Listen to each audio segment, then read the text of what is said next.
Good morning. Good morning. Thank you very much for giving me the opportunity to be with you today. It's really great to be here, and it's great to speak with you on a topic that's very hot right now: leadership communication from an internal communications perspective. And what I'm going to challenge you to do today is actually to rethink the entire idea of what makes leadership communication effective or ineffective. The thing that we have to remember about what's going on in organizations today is that leaders are under pressure. They're under fierce pressure, they're under unrelenting pressure. And what kind of pressure are they under? The biggest source of pressure, in my view, is that they're tasked with some really high expectations. We expect them to have the inspirational skills of Winston Churchill, the conflict resolution skills of Nelson Mandela, the compassion of Mother Teresa, and the business acumen of Jeff Bezos. But we could talk for hours about how to focus leaders on being more inspiring, better people, more authentic. But much of what is going on in the topic of leadership communication focuses on making leaders into better communicators, and particularly into better presenters or more virtuous individuals. And that's expressly not what I'm going to be talking about today. What I'm going to be talking about instead is turning the question on its head. Rather than pressuring leaders, giving them more pressure to be better communicators or be more authentic people, maybe we need to look at the environment into which they communicate. And for some perspective on this, I come back to a quote from George Bernard Shaw. It's a quote that I take fairly seriously. I try to live by it to the maximum extent feasible. And that is, the reasonable man adapts himself to the circumstances. The unreasonable man adapts the circumstances to himself. All progress depends on the unreasonable man. So how do we change the circumstances? In order to change the circumstances, we need to look at what the circumstances are. And what people are talking about in terms of communication at the moment is that they're talking about noise. I've been doing a lot of research lately. I've been doing a 6-part research project working with a company called Happia, which is a specialist in G Suite, Google Suite-based digital workplace solutions. And I've been working with them for the last 6 months on interviewing communicators and most recently C-suite decision makers about what they want for the future of internal communication. And the thing that the C-suite decision makers want most is that they want us to help them cut the noise down. So if we're going to look at the noise, we need to look at what's going on in the noise. And so I gave you a picture here of Dhaka, Bangladesh. Dhaka, Bangladesh has the worst traffic I've ever seen. I was there about 3-4 years ago working with a previous company of mine. But you have to also look at what's going on in that traffic. That is some of the most colorful traffic you're ever going to see. It's not just cars, it's vans, it's buses, it's taxis, it's rickshaws, and it's tuk-tuks. And they're all going to different destinations, and they've all got different contents. It looks like a mess, but there's actually a lot going on in that mess. So what's going on? What's going on in terms of organizational noise? On the one hand, you've got fear, distraction, conflicting priorities, pressure, ambiguity, and irrelevance.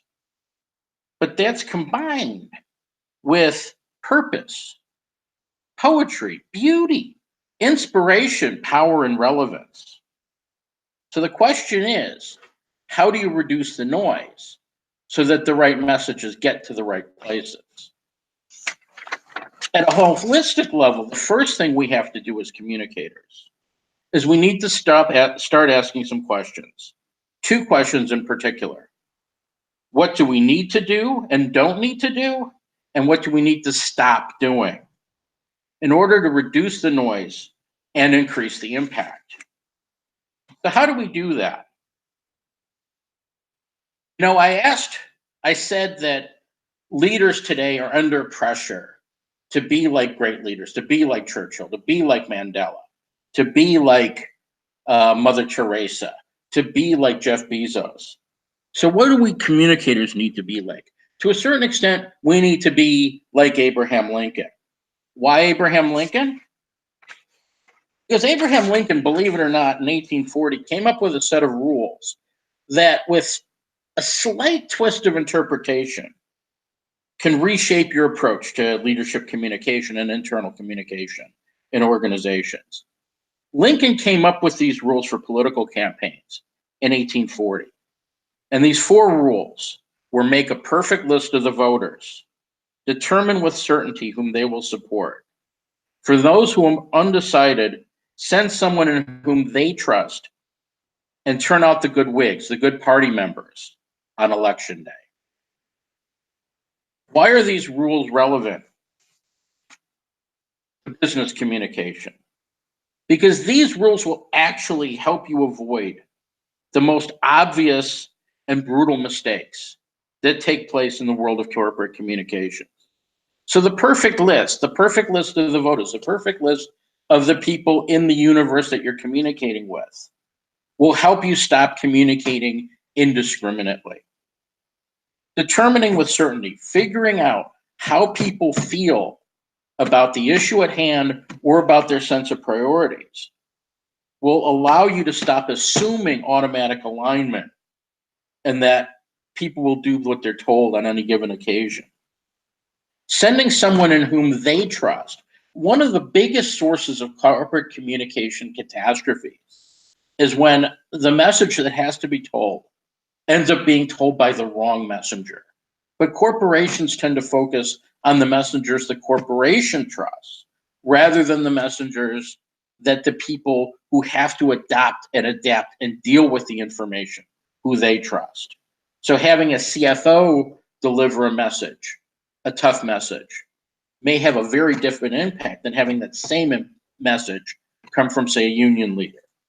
And finally, stop mobilizing your opponents. Only mobilize your allies. This is a really clear way that people sabotage their outcomes in organizations. They exercise people who not only have nothing to do with the outcome in question, but who are actively opposed and have every interest in either resisting or outright sabotaging the outcome. So how do you get there? I do a fair amount of work with a company called Innovisor, which is a specialist in organizational network analysis.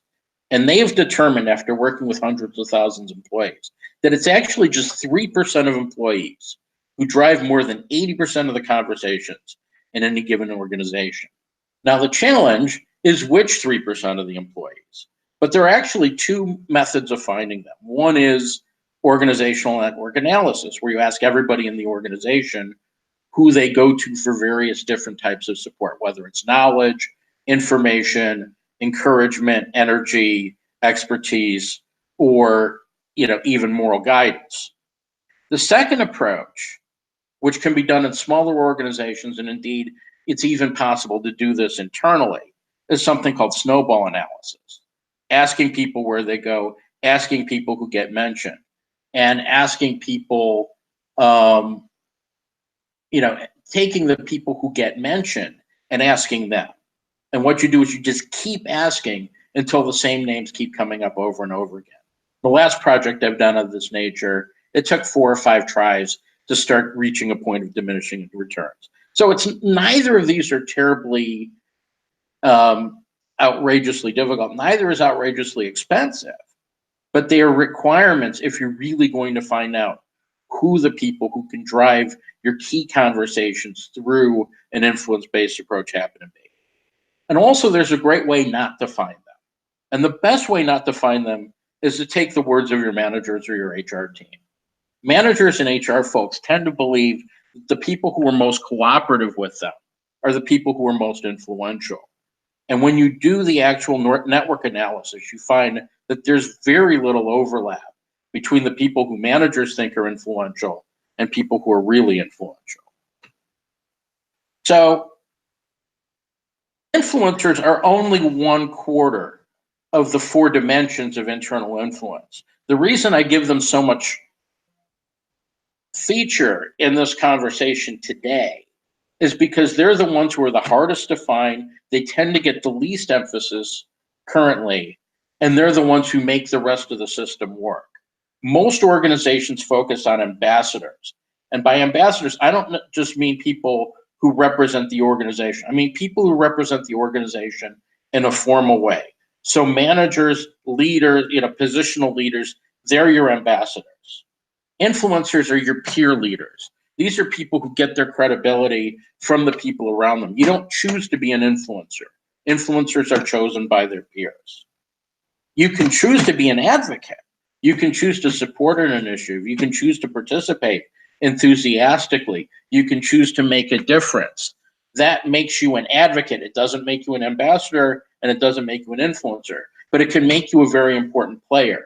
And as you build up your credibility, you can move either into the influencer or ambassador space.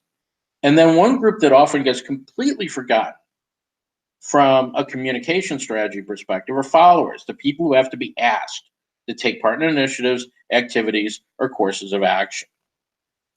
But when you look at these four dimensions working together, you can see how you can increase the impact by reducing the noise, by reducing the number of people who get asked to participate, get asked to absorb messages, and then connect them with the other people who play these critical roles in the organization. So in closing, I would like to thank you very much for your time and attention this morning. If you would like to read more about this, I have a free book. It's called Predictably from Lincoln to LinkedIn. You can reach me at my email address, mikeklein@changingtheterms.com, or on Twitter at @changingterms. Thank you very much for your time and attention today, and thank you to H&H for putting this wonderful conference together. All the best.